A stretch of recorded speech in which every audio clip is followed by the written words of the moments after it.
sometimes we're aware that nutrition is the foundation of all healing, and we know what to eat. We get it. We know not to eat the sugary processed stuff and the refined vegetable oils, and eat the natural stuff that's good for our bodies, that it's designed for. And yet we are still pulled towards this food as if by a magnet. Yes, we know it's designed to hijack our taste buds, to give us a dopamine lift, to keep us craving. But why, when we've decided not to eat this food, does our arm go out and our mouth open to eat the very food we have decided that we're not going to eat? Because sometimes knowing what to do and actually doing it are two completely different things.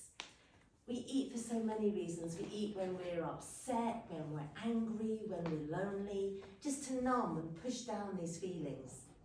In fact, we often spend our whole lives trying to gain protection so as not to feel hurt and wounded. It's just what we do, and it's a short-term fix that can become just second nature to us. And I understand this because I did it for decades. I was on that downward spiral of eating, regretting, blaming myself, hating myself, which would send me back to the food. And it was only when I stopped and looked at the root cause of my eating, which was my thinking, that everything changed.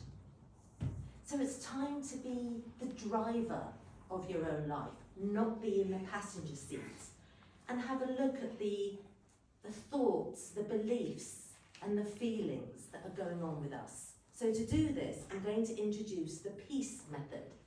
So we'll start as an acronym with P for pause. Now, as soon as you get that idea that you want to eat something that you have decided that is not good for your health, press the pause button. Now, don't do this once your head is actually in the fridge. By then it's far too late. Do it when it just pops into your head with the idea. And you don't have to actually say to yourself, I'm not going to eat this. All you're doing is pressing the pause button, giving yourself some space, an opportunity to do it differently, to have a fresh perspective. And it can be quite difficult because we want to go to the food, we want that relief. And we know that when we do have that knee-jerk reaction to this food, it's almost like someone has pressed the fast forward button and we're not present, we're sort of on autopilot, and we're kind of eating not even mindfully, not really enjoying and savouring the food anyway. So it's time just to give a pause. And then we move on to E, for emotion. What's really going on with you at that moment? Ask yourself, what emotion are you feeling? Because these emotions come to us to be expressed, to be noticed. In fact, we have spent most of our lives being taught how to suppress our emotions, whether it's being taught as a child to be a good girl or brave boys don't cry. Or perhaps you were brought up in a home where your feelings were ignored or even punished, and we learn to push them down and not feel them. And food can be a very handy way to do this, and before we know it, it's second nature. But these feelings, these emotions are there to gain our attention, to be felt, so that we can heal. So that brings us to A, for awareness. And all you have to do at this point is be aware that you're dealing with a difficult emotion and how you usually behave at these times. What's your usual behaviour?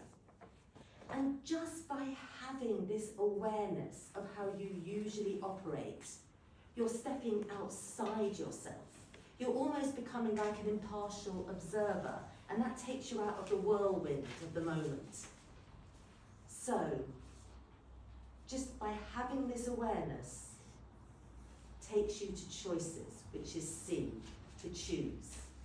And if you can choose not to react, but to respond, if you can choose to eat something different, you could possibly choose to do something really kind for yourself.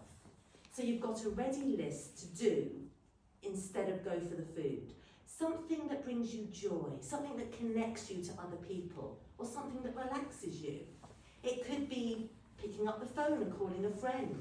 It could be making a list of 10 things that you're grateful for. Or it could be moving your body and walking in nature. Whatever it is, let it be something that brings you joy, so that after you do it, you feel a bubble of happiness instead of blaming yourself and feeling wretched afterwards. So you've created this space to give yourself choices, which brings us to E, which is empowering. It's very empowering to give yourself a different way to do things.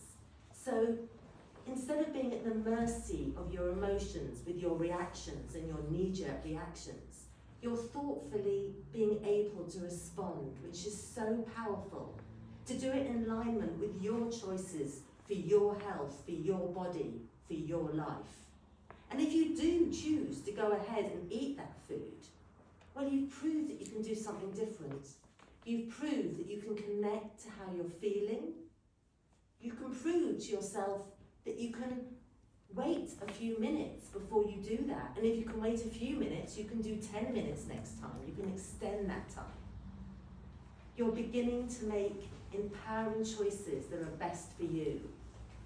And to help you make these changes, the best thing you can do for yourself is fill yourself up on the good stuff, the connection to others. This starts when we're babies. We need that primal connection with our mother or with our father, gazing into their eyes. But we need it today. Ancestrally, we were born to need connection for survival.